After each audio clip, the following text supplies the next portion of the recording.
Hey everyone, it's Balance. Today, we're going to be building a keyboard for my Rubee, a Strigo VTuber whose content usually revolves around Hoyoverse games and some rather degenerate stuff. I moistened my foot as well. Oh, I'm so sorry. Anyway, a while back, I got a message from one of her mods, Kaiba, asking if I would be interested in helping him and the rest of the mods pull something together to get Rubee her own custom keyboard for her birthday. Obviously, it's way past that now, but hopefully she'll still enjoy it all the same. Speaking of which, let's go over what we got for her. For the keyboard itself, we got the KBD 8X Mark III in the anodized mocha color, meaning that it does not have a numpad made out of aluminum. It has a dual mounting system, but we went with the silicone gasket style. For the weight that goes along with it, we chose brass, again, to closely match the Strigo color theme. We also chose the FR4 plate to have a nice middle ground for the sound profile. Next, we got the Texi Rubee V2 switches, for obvious reasons. These switches are a linear switch that comes pre-lubed from the factory.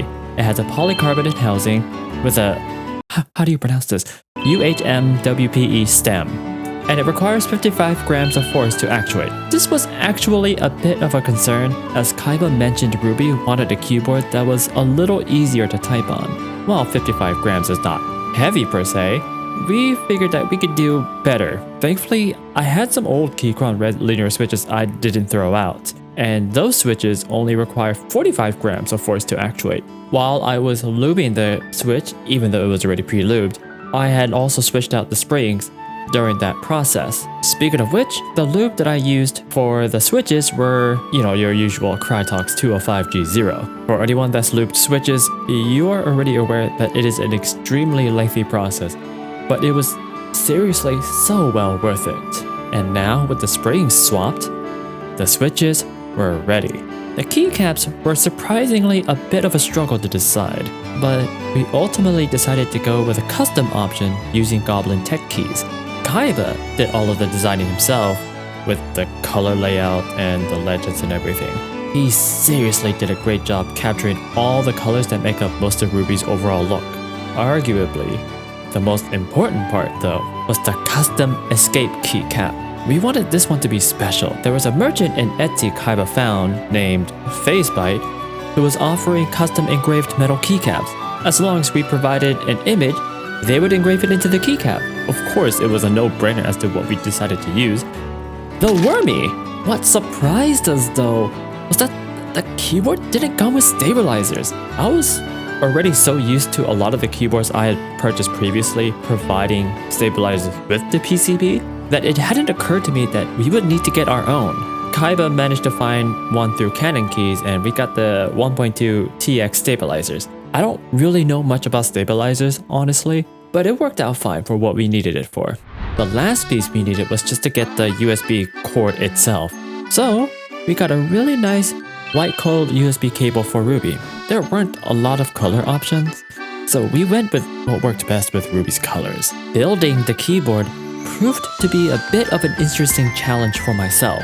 I was not familiar with KBD's keyboards, so I was honestly a little astounded by the overall quality and customizability offered in it. They even included washers and little mini foam pads for the keyboard. The foam stickers were particularly interesting because it was clear that they wanted to give us an easier way to use the force break mod. And for those of you who don't know what I mean by that, let's go over that real quick. The force break mod was created to address the sound created from metal keyboard cases. With metal cases where two different metals are in direct contact with each other, you often hear a bit of a metal ping while typing. To help prevent this, most people used a couple layers of masking tape near the points of contact, usually where you would screw the case in, to act as a bit of a cushion.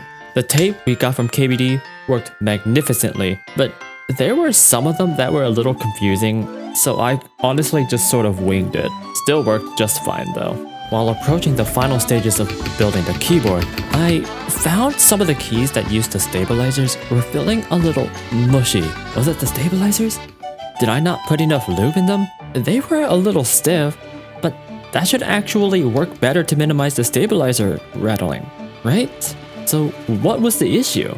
I later discovered that it was the switch that was the problem. They were a little too weak. Our decision to use weaker springs actually backfired on us. A while back, I had actually purchased some Gateron Milky Yellows, and I still had some extras left. The Gateron Milky Yellows actually require about 50 grams of force to actuate, so I realized that I could use the springs from those switches to replace the Rubee switches that we had.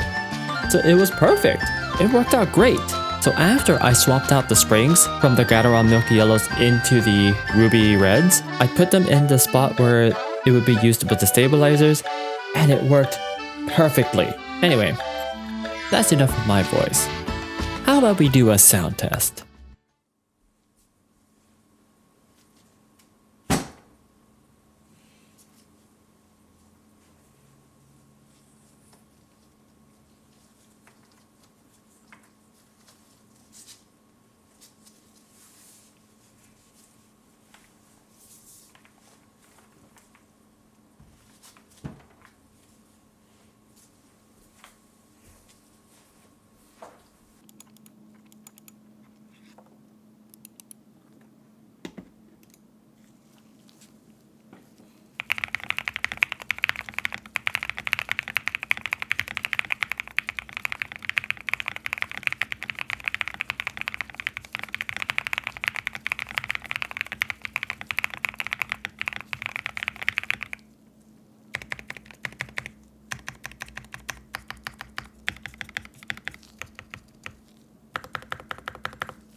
Well, that was my journey building Rubee's keyboard. Of course, now that we're done testing it, I must clean it properly before setting it off. No one would want a keyboard that's been touched by a crepe now, would they? Honestly, I'm very thankful to all the mods who included me in this project. I want to give a shout out to Bippo, Pillow, Rubee, Sobo, Ether, Simply Frank, Master Quadrillion, and, of course, Kaiba for putting this all together. Happy belated birthday, Rubee. From all of us, we hope you enjoy your keyboard. And thank you everyone for watching. See ya.